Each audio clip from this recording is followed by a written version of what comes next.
Richenda van Leeuwen is Executive Director of the UN Foundation's Energy Access Initiative, and Johan Rockström is Professor in Environmental Science and Director of the Stockholm Resilience Center. Welcome to you both. Thank you. For those who have not been following the climate change research, Professor Rockström, could you perhaps start by very briefly summarizing the energy challenges we're facing in the next 20 to 30 years?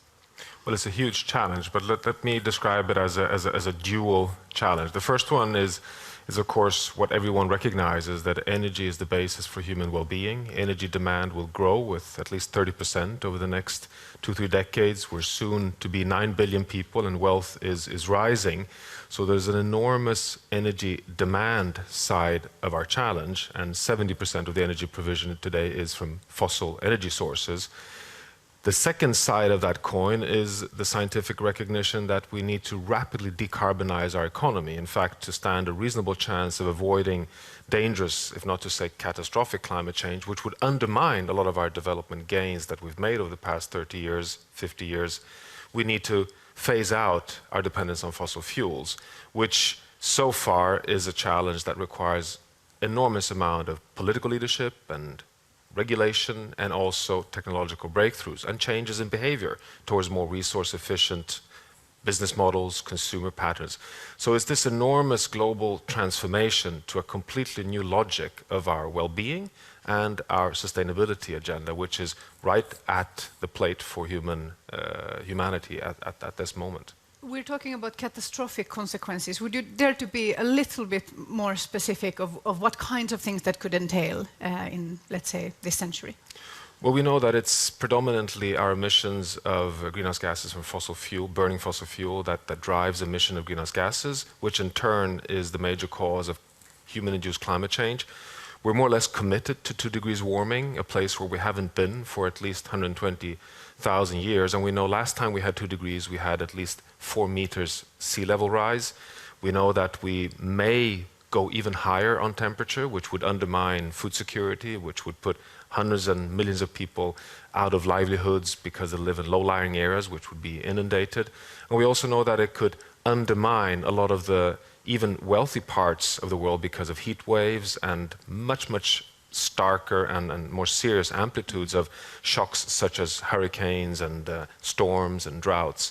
So it's a world that would send a lot of invoices back from the planet to the economy, which would undermine a lot of our endeavors of wealth creation. So it's not a desired future in any respect. And much of this we're talking about would be happening in our lifetime and in our children's lifetimes. Well, that's what we're seeing. In fact, the impacts are coming earlier. We have an average warming up till now of 0.85 degrees Celsius, and we're already starting to see the link between extreme weather events and anthropogenic forcing of the climate system. Anthropogenic means caused by humans. Human-caused, yes. Ms. van Leeuwen, do you think access to electricity should be a human right? I think access to the benefits from having electricity is a fundamental human right. We work on so many development issues, helping children get educated, helping deliver health improvements to developing countries. And all of these development benefits that we're looking for, clean water, agricultural improvement, all have an energy component to them. So by providing energy services, we say it's really fundamental to supporting development, and to supporting sustainable development, we need to find ways to do it, in fact, sustainably. Because quite often I think when we talk about this, so we laymen talk about this, there is this idea that what we're saying is that everybody on Earth should have access to driving a car and using a blow dryer for their hair. And that's not what we're talking about, just to be clear. We're looking at the fact that about 1.2 to 1.3 billion people around the world, that's 1 in 5 people, have no access to electricity whatsoever. So they're using kerosene for lighting and candles, which is dirty, it's dangerous, and it's expensive for them. They may be spending up to 30% of their salaries on very poor quality solutions. About 2.6 to 3 billion people are still using very rudimentary cooking solutions that not only provide black carbon, which is not helping us with global warming, but more importantly, come from a health standpoint, kills about 4 million people per year because of the toxicity of the smoke. So it's not really about whether we're driving a new car, it's really about helping to save lives, improve livelihoods, help children with their schooling. 200,000 health clinics in Africa, according to the WHO, have no access to electricity. So what that means is that you don't want to get sick there, because even if there is a surgeon, what can he do or she do if there isn't basic light, if there isn't electricity to power those services? So it's really tied in with so many other aspects of development that this is a fundamental issue for helping to address all those pieces of the development equation. You're mentioning children's education, so we're talking about light there, light to do homework by, for instance. Absolutely, and today we have the solutions. There's been a tremendous change over the last 6 to 7 years even, with technologies, so that you can provide a small-scale solar lighting solution for a child to be able to study by in the evening for about 1 to 2 watts of electricity, that with an LED solution powered by the sun, and that can help with that child being able to do their homework, whereas before they might have been using a candle or breathing in the smoke from a kerosene light, which is bad for their health and actually very poor quality in terms of light. And these solutions are affordable for these families.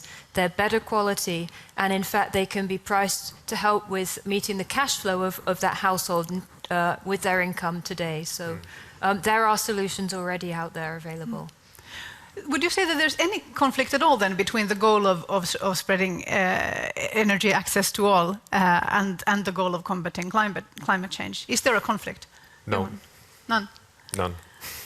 I mean, simply put, there is none. And I think this is a deep misunderstanding. I mean, we have shown analysis after analysis that, in fact, providing basic energy services for the world's poor will you won't even see it in the global CO2 emission curve. The big culprits when it comes to cumulative CO2 emissions are really the wealthy in the industrialized world, which actually is the world's minority.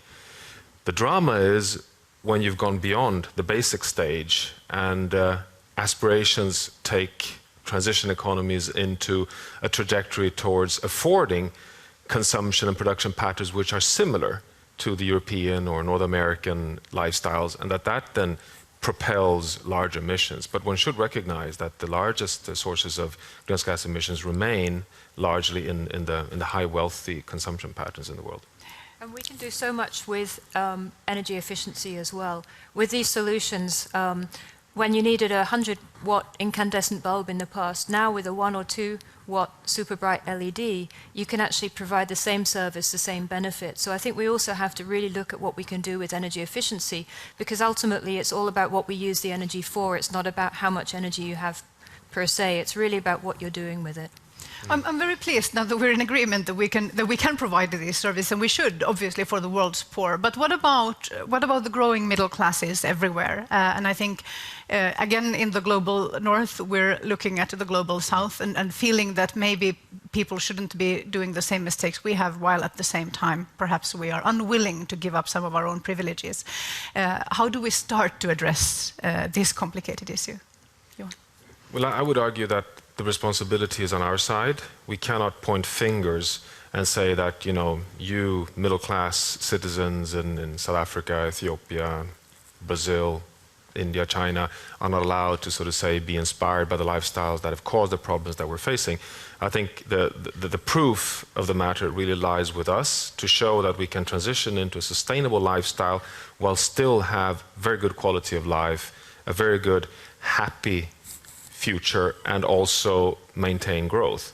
And once we've done our homework, so to say, then we can show that as a good case to be inspired by. Now, the trick is that we don't have much time to do that. It takes time to be able to prove that cause. But I think that some societies are kind of moving in that direction, and you have young generations showing that that's exactly the way they'd like to move. I think that's the only way to succeed. But surely that's still, I mean, those are minority voices. It seems a little naive to think that people would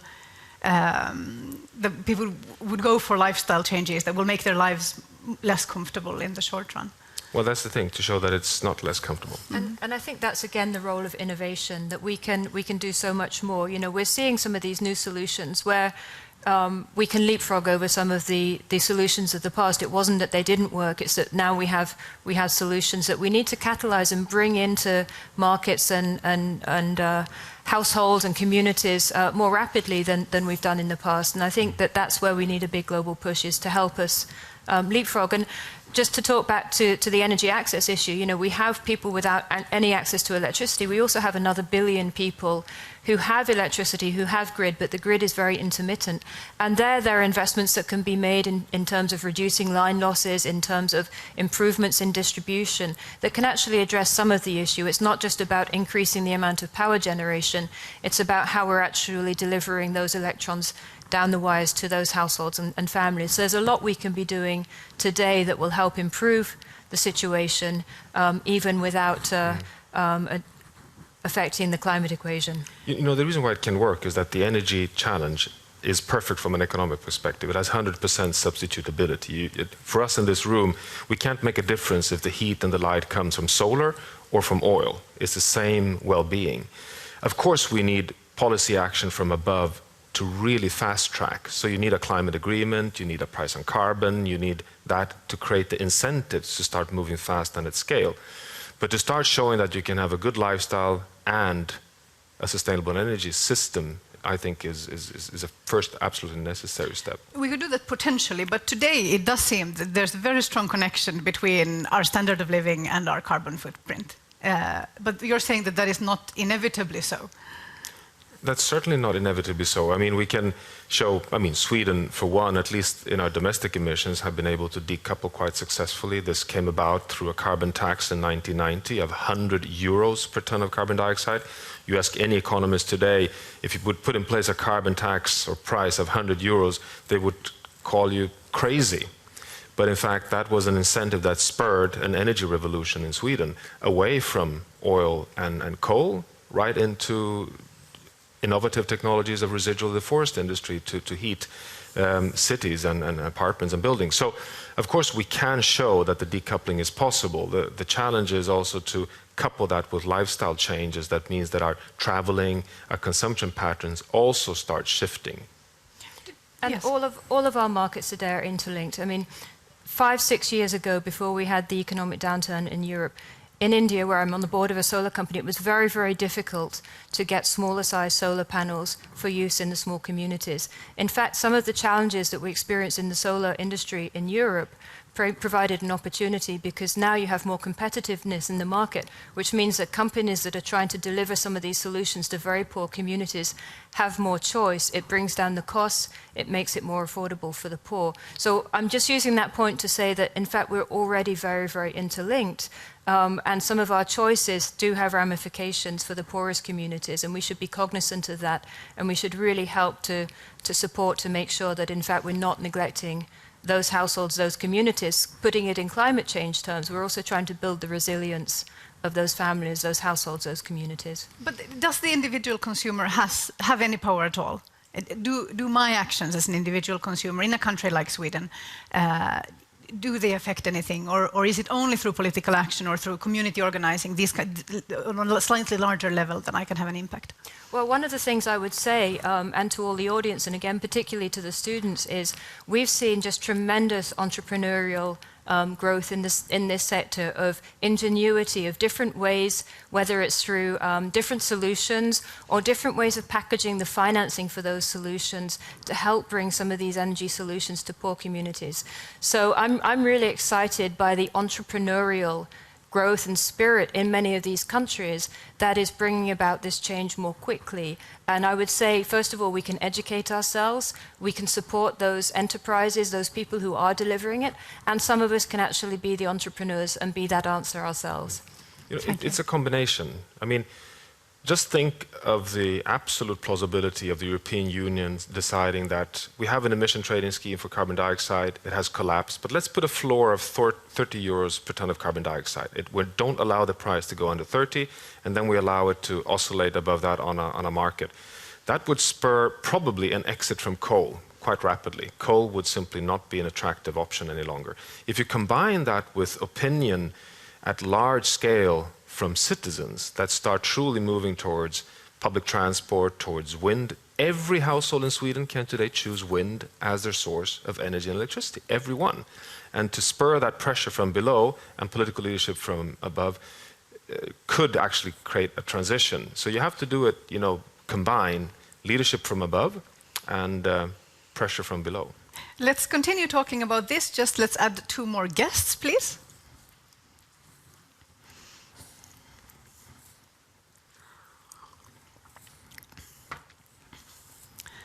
We're being joined by 2 more guests. Robbert Dijkgraaf is a mathematical physicist and professor at Princeton. Welcome. And Professor Stephen Chu is a Nobel Prize winner in physics in 1997 and up until recently Secretary of Energy in the Obama administration. Welcome. We were talking about how, climate change, solving the challenge of climate change will occasion massive political action on the international and national levels. Now, there seems to be a consensus in the academic world that we do need to get rid of fossil fuels. Why is this scientific consensus not translating into political results? Stephen Chu. Well, it's a huge infrastructure and it needs time to shift. But there's also a little bit of communication that tries to blur the real problem. Just as when I was speaking about tobacco smoking, the tobacco companies spent successfully several decades saying that there's no real proof between cigarette smoking and lung cancer. There is a blurring of there's no real evidence that perhaps the climate's changing, that it was due to human beings. You were Secretary of Energy for almost 4 years. Are you satisfied with what you were able to achieve? Of course not. We started a lot of things. It's a start, but there's so much more to be done. There is some urgency that I've begun to feel over the last decade. We have to get moving more rapidly. As each year we delay, it gets more urgent. We don't have a luxury, and as I tried to say in my remarks maybe half an hour ago, there's the time delay built in that most people don't realize. And it's like you've smoked cigarettes, you've started the mutations, and the effect of what you've been doing over the last 15 years is finally catching up, where a doctor can diagnose, yes, indeed, you now have emphysema or lung cancer. We have a similar situation going on, except the time delay may be 50 years or longer to what we've already done.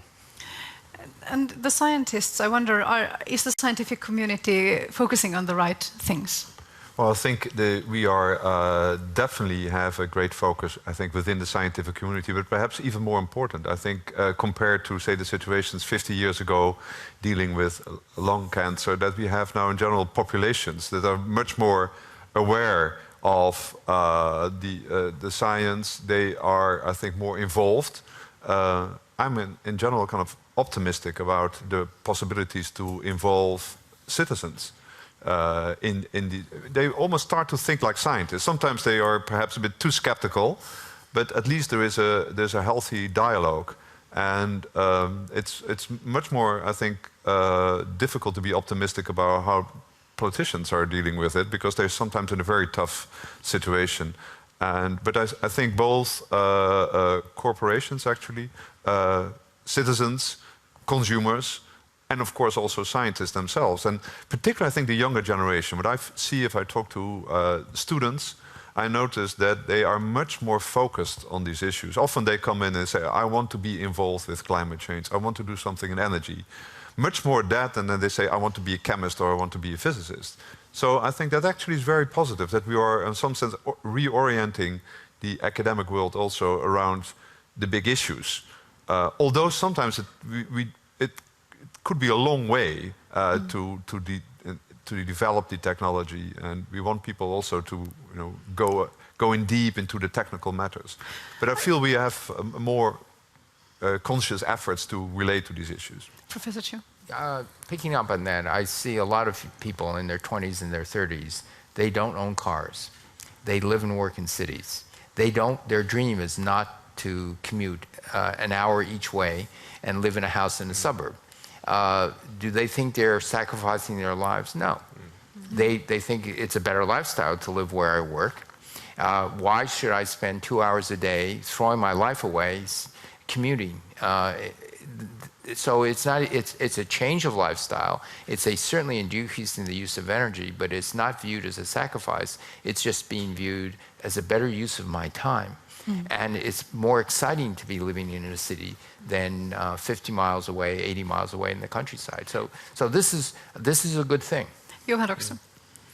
No, I see that. I mean, the statistics in Sweden is quite exciting. Not only has the number of driving licenses gone down by 25%, the number one reason is that young people want to be connected all the time. So they'd rather sit on a bus being socially connected than sit behind a steering wheel. Very smart. I don't understand what our problem is in our generation. You go to Bangkok, since they built the SkyTrain, you know, that avoids all the horrendous traffic jam. The prices of apartments and buildings along the SkyTrains has skyrocketed. You go to Costa Rica, the same thing. Bolivia, the same thing. You go to Medellin in Colombia. The big issues there is the public transport systems that have totally unlocked a whole new dignity among shantytown dwellers in the city. So, you know, to use smart transport as a way of changing lifestyles, I think we're starting to see emerging big cities adopting a whole new kind of planning strategy there. Mr. Leeuwen. Yeah, I was just going to say on the communication side as well. I mean, from coming back to the energy access side, we're seeing just such an amazing explosion of access to communications. But one of the challenges is you may have a cell phone, you may have all of the benefits that having a cell phone can bring to you. But if you don't have the access to electricity, you may actually have to put your cell phone on the bus and send it to a town a couple of times a week, where it then gets charged through a car battery or some other mechanism, and then you're without the means to communicate. So we have to have a system that's more aligned as well, that can mean that everybody can get the benefits from some of these inventions and new mechanisms, and do it in a way that again, is not sacrificing livelihood and lifestyle, it's improving it. But yes. There's where the opportunity for, you know, one speaks of micro, I speak of even really nano grids, where very inexpensive, robust photoelectrics, possibly wind turbines for a little village, and very inexpensive, robust batteries that can last decades. For that amount of electricity, when you're at a few hundred watts per person, you can supply that form of energy. You don't need an international grid for that. You know, the batteries are coming down dramatically, so that it could be something you can plug your cell phone and you can actually run a fan off of a battery like that. And so these things are going to happen. The technology is going to make this happen. On the high end, there was a discussion. I don't want this to slip by. If you plot standard of living as measured by GDP per person in a country, healthcare, and education, at the very lowest end, it is directly proportional energy. But by the time you get to the wealthy countries, it is completely flat. You could be using 10 times as much energy as another country with equal standard of living. Okay, and the countries over here, this is the countries like the Scandinavian countries, like Denmark. Sweden and Norway I put in different class, but you have too much hydroelectric power. But you have clean energy. But if, yes, and Iceland, you know, they have a lot of clean energy. We're spoiled. Yeah. But if you look at countries like Denmark and Great Britain and France and Japan, okay, they're down here. U.S. and Canada are up here. The standard of living is essentially the same. They want to decrease their energy use twofold. And none of that, we're talking about decarbonizing. So you may not need to decrease twofold in order to decrease your carbon emission fourfold and fivefold, which we will have to do. I think maybe to the general audience, terms like decarbonizing can be a little compact. So what we mean by that would be, if you have a natural gas plant, you form carbon dioxide. You can have to take that carbon dioxide, use it for something else, sequester, don't recycle it back into the atmosphere. Okay. So if I ask this in a really childish way, if we could replace all of our energy with renewable sources, would it be okay for us to use as much energy as we wanted still? Let me start. There are other sustainability issues besides just, now, if you have unlimited, very clean energy, one sustainability begins to go away, and that's water, because you can desalinate. Okay. But there are other things having to do with fundamental resources, mineral resources, things of that nature. There's land use resources also that are fundamental. Now, we can increase the productivity of the land, and we can still do it, but then there are issues, how do you do it? We over-fertilize now. That's right, yes. And so there are many, many issues that are not directly connected with energy that have to do with land use, water use, those things, and overall sustainability. Johan Rockström. No, I mean, that's a very large and complicated question, and I think it is an important question because, of course, we shouldn't be naive either. The fact is that we do create huge amount of well-being at the lower end of the curve through cheap fossil energy sources, and over a transition period, particularly the world's poor will use and benefit from that easy access of coal, oil, natural gas. And as you pointed out, Stephen, in the beginning, the infrastructure is long-lived and the investments are often already there. So the challenge is to recognize the enormous opportunities of a transition towards getting renewable energy at scale, to save energy in all sectors, and at the same time, as rapid as we ever can, phase out our fossil energy sources, meaning decarbonization.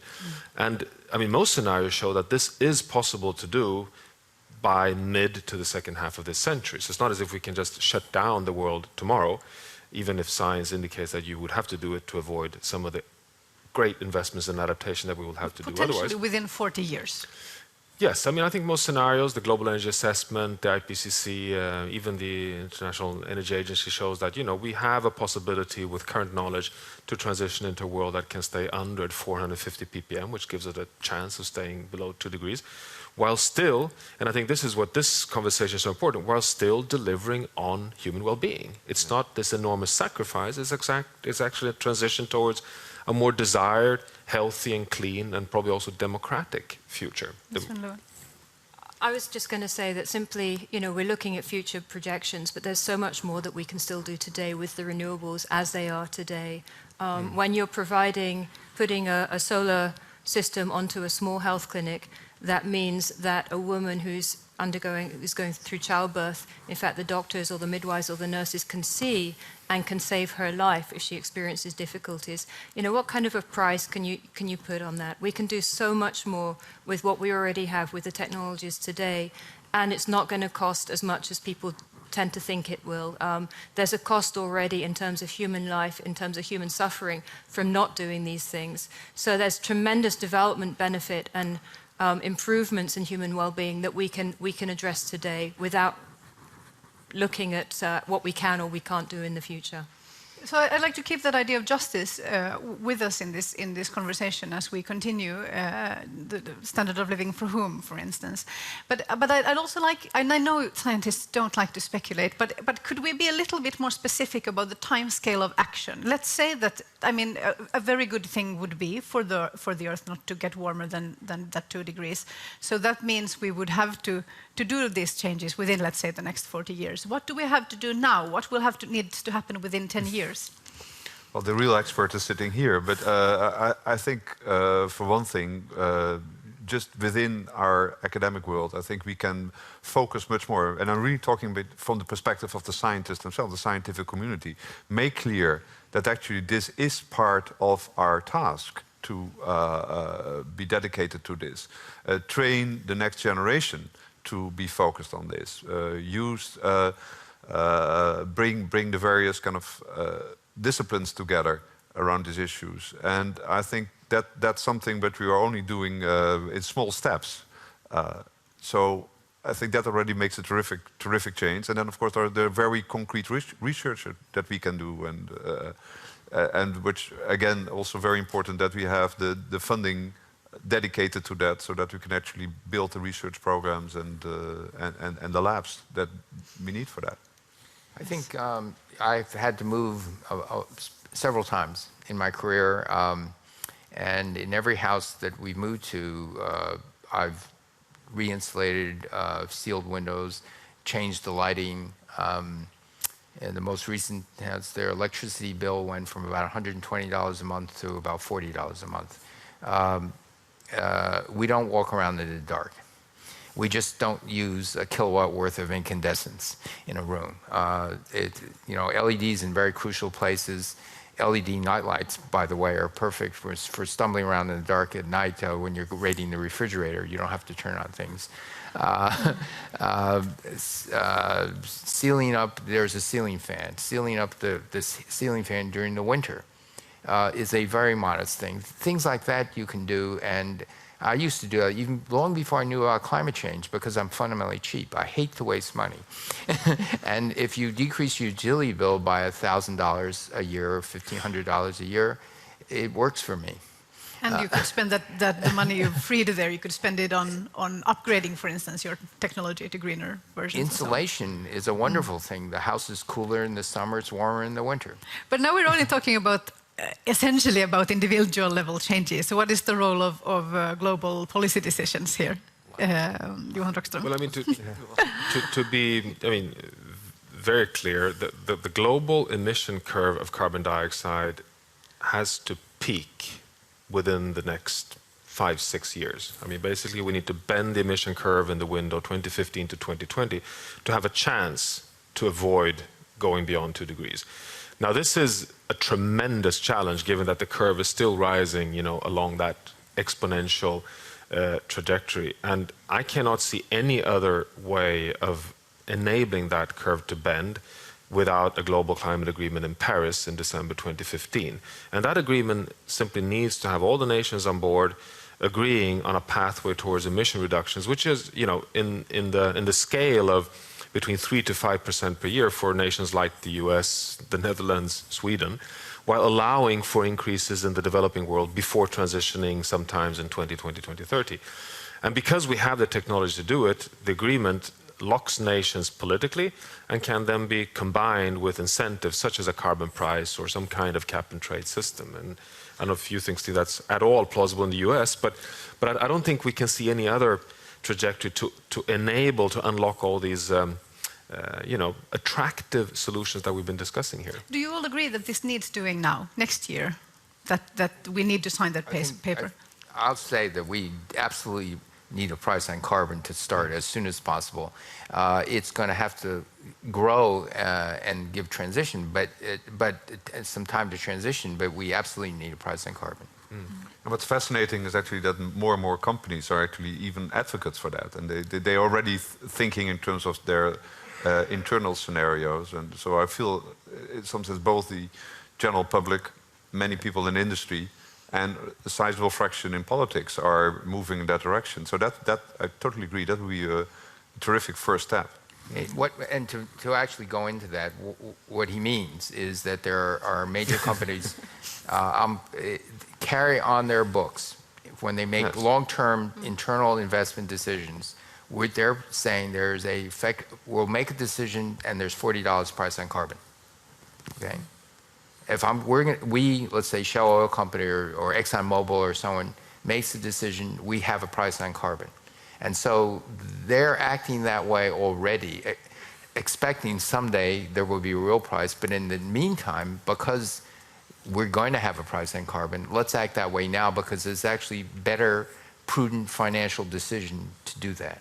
Yeah, while at the same time, of course, you already mentioned that there's been perhaps some lobbying, for instance, from perhaps fossil fuel interests or others who don't immediately want this change, who can make money on pushing it off, which has affected this change negatively. Is that all there is? Is this the only reason why we haven't reached agreement on it yet? What do you think the core reason is? I think certainly it's very good to mention that there are very concerted efforts to kind of block this. It's not just that we are unable to get to the point, but there is very serious opposition. I think we should be aware of that. And indeed, as Stephen was saying, they're using all the tricks in the books. I mean, asking for more and more research. This case of kind of hyper science. Just asking for research until, well, at some point the facts are already on the table. And so I think you also shouldn't be naive here. And I think so those of us who both believe in the science and believe in the rationale behind this, I think we should have a collective effort and stand strongly and defend these positions. Richenda and Leeuwen. There's so much that we can be doing already. I mean, clearly we need a binding negotiation, but we shouldn't use not having that yet as an excuse for not acting today. And so I think, working with private sector, working through our markets, working through those financial signals that can provide those appropriate signal points to make sure, in fact, that we bring more energy efficiency into our supply chains, that we look at how we can be decarbonizing the goods and services that we're bringing to market. In the work that I focus on, again, it's a combination of solutions. It's renewable energy, it's hybrid energy where needed, it's energy efficiency. We still need better solutions for energy efficiency for small appliances. Again, we're looking primarily at what we can do with the market, with today's market, to bring about tomorrow's solutions. So there's a lot we can be doing today, both from the climate standpoint and from the equity standpoint. I think it's just baffling to the layman because it seems so simple. We know so much already. The science is happening. There are hopeful avenues of research. Yet nothing is happening, and I still can't. I'm sorry, but I still can't put my finger on what the reason is. Is it fear? Are our leaders afraid, Johan Rockström?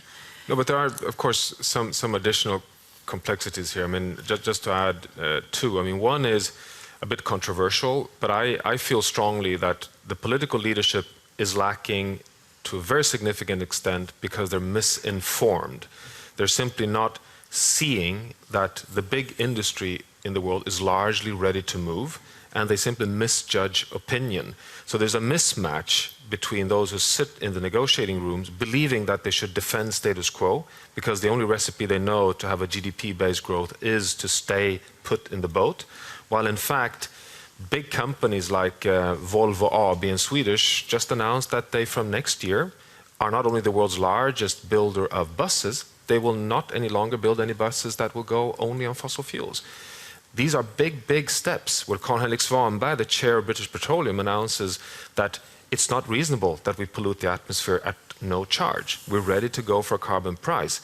Where are the political leaders to listen to that? So there's a mismatch there, and that in itself gets into inertia. The other part, of course, is that finance ministries in the world are dead scared of losing this vehicle of rapid growth, and everyone is targeting the financial crisis, the job crisis, Europe is in recession. Is that the time to experiment with something completely big and new? Well, not really. So of course one has to also be a bit, I think, humbly respectful to the fact that this is complicated for those who are living in the rationale of the current political sphere, and the rational behavior there is to not rock the boat at this. Well, do you believe that the creation of value and of wealth will decrease in a greener world, or do you think it will mostly shift to some other avenues? I'm fundamentally optimistic, so I think it will actually increase. I think we have seen quite often that these kind of external pressures lead to innovation, and it will have many unintended benefits. And I totally also agree that, and again, this is coming to your point, why aren't we seeing the action? And as you correctly say, it's also just a different timescales. If politicians are working, a day is already a long period. You look at the end of the day, are you in the evening news, yes or no, and then you move to the next day. And here we're talking of tens of years. So I think it actually is individuals, as we also mentioned in our panel discussion, everybody who knows they care for children and grandchildren. So we are used to think in many generations. Companies often think also of the long-term survival. So there are forces there that extend beyond a few days. I think we really have to capitalize on them. And I think it's just a sorry conclusion that politics these days is not ideally positioned to make these choices. But look, there are many ways to go around it.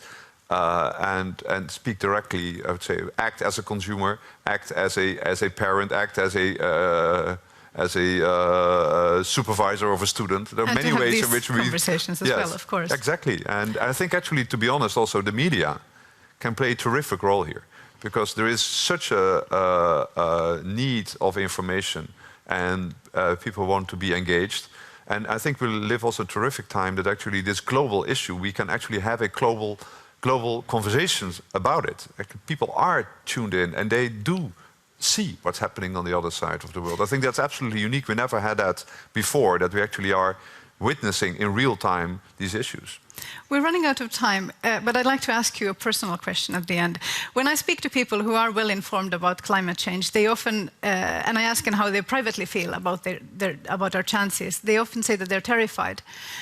Terrified about the loss of human lives that we're potentially facing and about the social unrest and everything that will come with that. And now I'd like to ask you the same question. Do you sleep well at night? Who would like to begin? Johan Rockström. Well, yes, I sleep well at night, but that's probably because I'm so tired. No, I'm quite mixed, to be honest. I'm fundamentally optimistic because we can see the light in the tunnel and we still have the window open, so we can still envisage a future where we can stay below the most dangerous climate change. We also have, which is a bit interesting with climate change, we have a bit of a regret option because the carbon dioxide is in the atmosphere. We could actually take some of it out with some innovative technologies. However, what makes me really nervous is the momentum of the world development today. We're moving so fast in the wrong direction that it's kind of, it's like we've unleashed this enormous overpowered engine and it's so difficult to domesticate it. So there's this collision of minds. So yes, sometimes I wake up at night. Richenda van Leeuwen. I think in many ways I'm nervous because I'm a stepmother and a step-grandmother, and obviously I want to leave a better world, if possible, for the generations that follow us. Where I'm fundamentally optimistic, though, is addressing this issue about development, because we have the solutions. We need more financing. We need the financing in the right places to be going to those companies to help them to actually deliver those solutions in a way that is affordable for the communities and households. We know how to do it. It's really a question of shifting to being able to do that today. So in terms of, and many of those lessons, in fact, in how we provide those development solutions today are going to be critically important for us tomorrow if we do face some of these challenges that you just spoke about. So I think we need to be using the time that we have today to bring these solutions to the communities, to the households, and then learn those lessons so that we're inoculated to help with preventing some of those catastrophes tomorrow. Stephen Chu.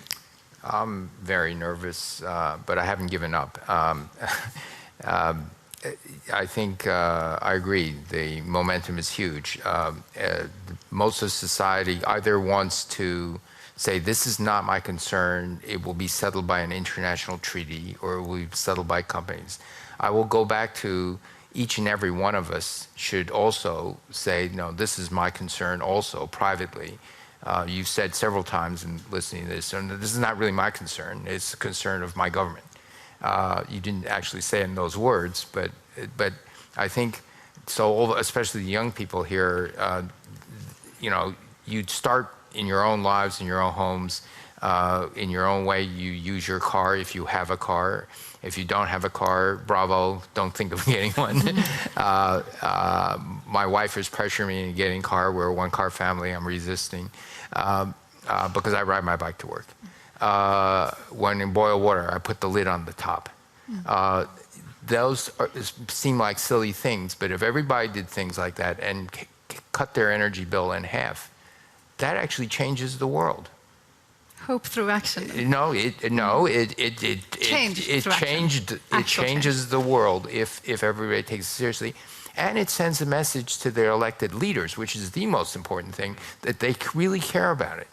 Robbert Dijkgraaf. Well, I also worry, but I'm also very much aware that there were other periods in history where we worried. Actually, we live in a house that Oppenheimer lived in for 20 years. And somebody told me a story that in the 1950s, he was coming to university and she was a young student, and she asked him, Professor Oppenheimer, can't you do anything about these nuclear arms?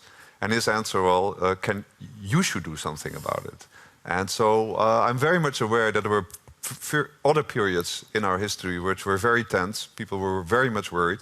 We came out of it fine, and I think in the end that's part of the solution. I think in the end we should reach out to the general public and solve this together. So fundamentally optimistic about it. Thank you so much for joining us today. Stephen Chu, Robbert Dijkgraaf, Richenda van Leeuwen and Johan Rockström. Thank you. Thank you.